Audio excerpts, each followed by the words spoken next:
Hey there, myths and legends enthusiasts, and welcome back to Dynamic Interactions. We're diving headfirst into the epic, often bizarre, and always fascinating world of Norse mythology today.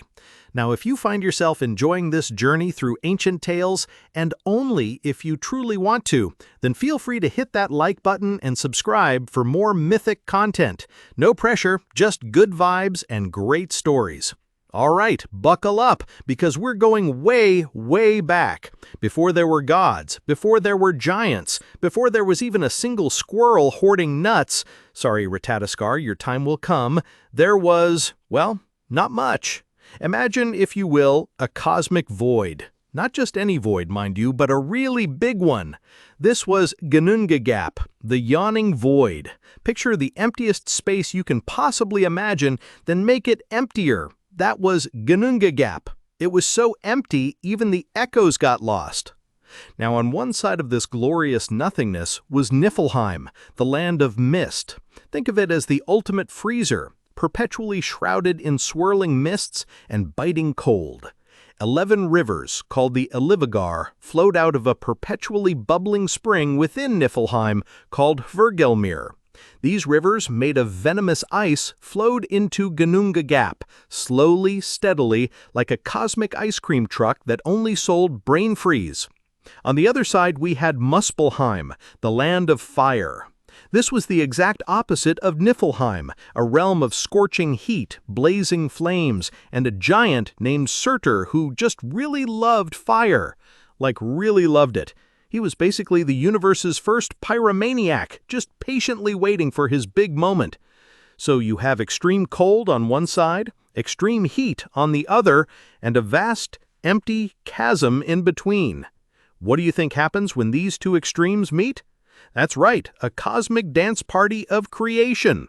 As the icy rivers from Niflheim flowed into Ginnungagap, they started to collide with the fiery sparks and heat emanating from Muspelheim.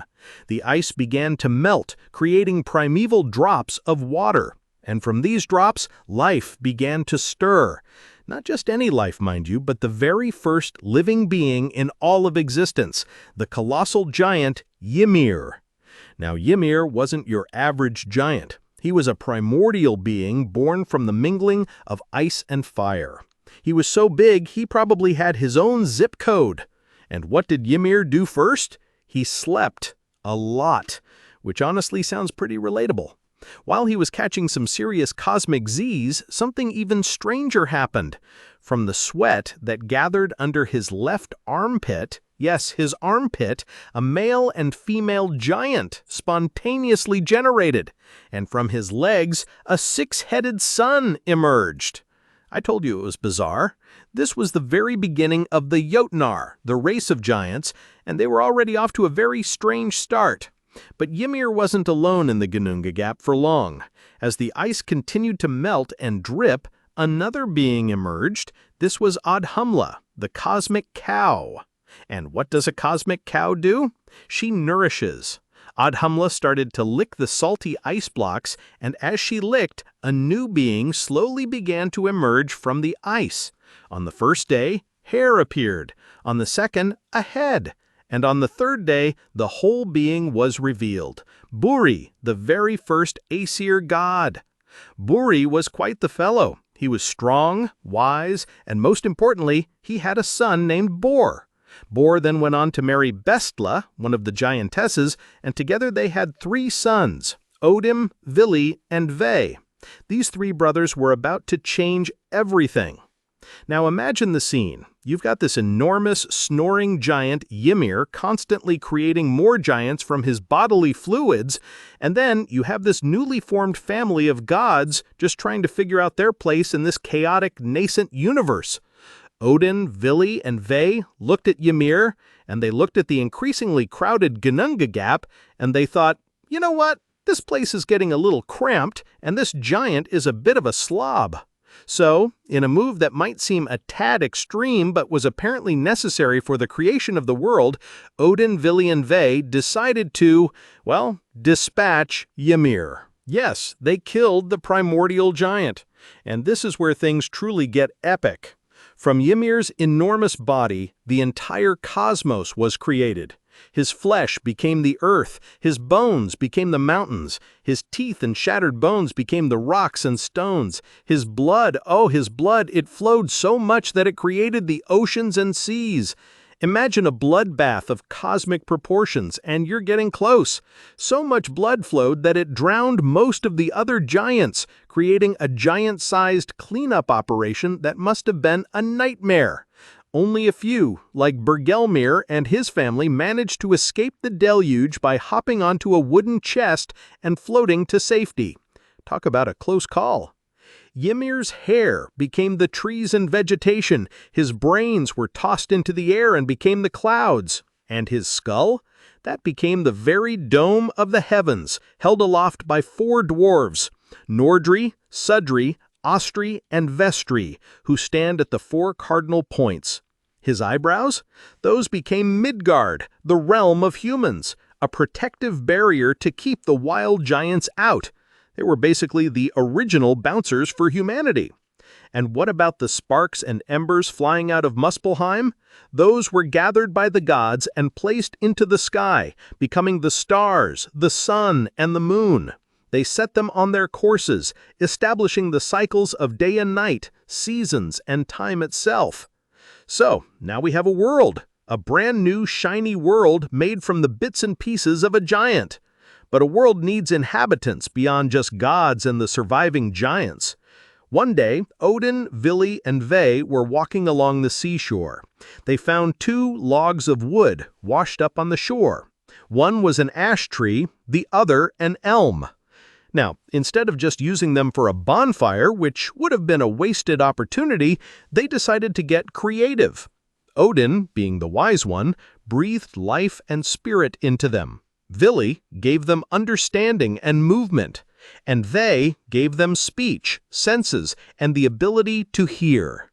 And just like that, the first humans were created. Ask, the ash, a man, and Embla, the elm, a woman.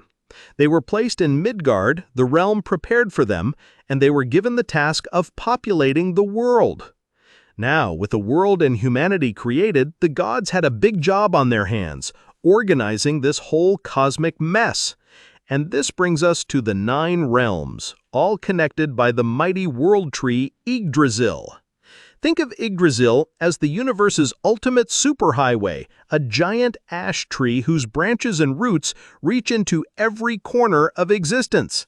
And just like any good highway, it had its fair share of traffic and drama, including a sassy squirrel named Ratatoskar, who spent his days running insults between the eagle at the top and the serpent Nidhogger at the bottom. Talk about a thankless job! All right, let's take a quick tour of these realms. 1. Asgard.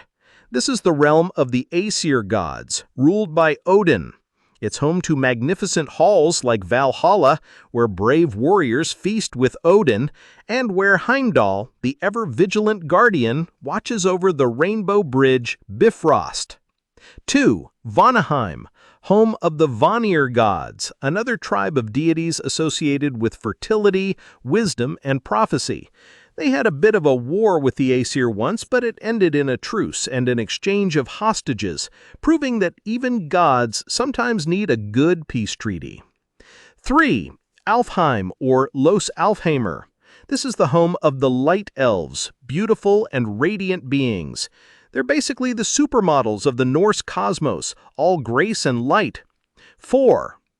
Svartalfheim, or Nidavellir.